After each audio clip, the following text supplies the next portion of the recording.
This is how I roll. Motivation all I know. Never stop, I'm on go. Cause motivation is all I know. This is how I roll. Motivation all I know. Never stop, I'm on go. Cause motivation is all I know. Welcome to Conscious Living Visual Podcast, the podcast where we explore the heart, history, and habits that shape African life and identity. I'm your host, Jabari Hebrew Simba, and today we're tackling a question every Ghanaian girl has brushed up against. Why must girls cut their hair before entering school? It's a practice that touches culture, religion, gender, and identity. Some say it teaches discipline. Others believe it takes away expression. But what's the real story? And what does it mean for girls growing up today? Picture a Monday morning at a basic school in Kumasi or Accra. Uniforms neatly pressed, shoes polished, the Ghana flag rising. Among the lines of students, one detail stands out. Almost every girl has short, evenly trimmed hair. It's so common it seems natural. But why is this rule only for girls? And how did it become such a defining feature of Ghanaian schooling? This isn't just about appearance. It's about control, identity, and history. To understand, we have to look backward to where it all began. During the late 1800s and early 1900s, missionary schools established by British colonials shaped Ghana's education system. To them, neatness and obedience were the cornerstones of morality. African hair, thick, cold, expressive, didn't fit that image. So students, especially girls, were required to shave their heads as a sign of purity and humility. It wasn't about health, it was about control and conformity. And even after independence, the rules stayed. Schools argued it prevented lice and saved money, but beneath those practical reasons lay the same colonial mindset that uniformity equals discipline.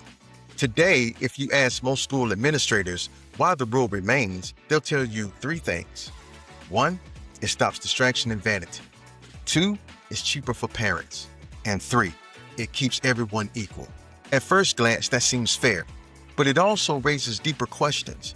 Is discipline really tied to hair length?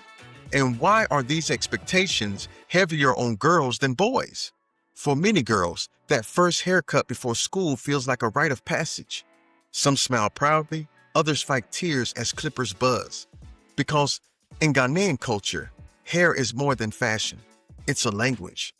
Braids can show age, tribe, status, even faith.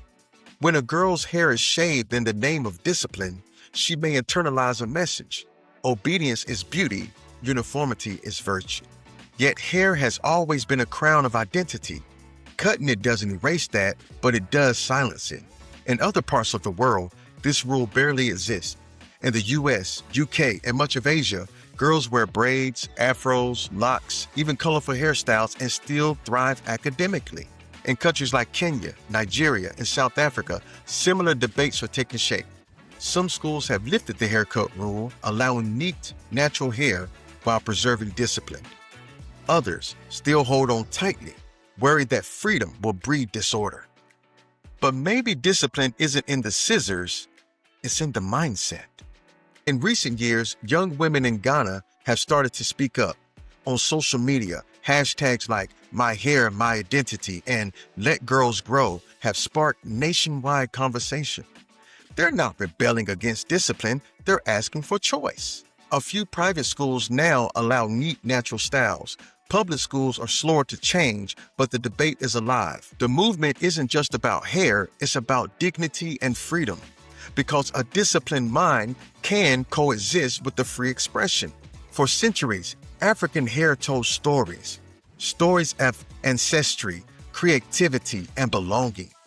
When we cut those stories short in the classroom, we risk teaching conformity more than character. Maybe it's time to ask ourselves, are we preparing girls to follow rules or to understand themselves? Tradition matters, but progress asks. Do our customs still serve our children, or do our children serve the customs? So, why do girls in Ghana cut their hair to enter school? Because of colonial history? Because of hygiene and equality? Because of rules that once made sense? but may no longer fit the world our daughters are growing into? Maybe true discipline isn't in uniform hair, but in unified purpose. A girl's hair, short or long, natural or styled, should never define her worth, her wisdom, or her potential. Thank you for listening to Conscious Living Visual Podcast. What do you think? Should the haircut rule remain, or is it time for change? Join the discussion on our social pages and share your thoughts or even your own school memories. I'm Jabari Heru Simba, and I'll leave you with this thought. Understanding our traditions is the first step to transforming them. And as always, remember, Black is beautiful.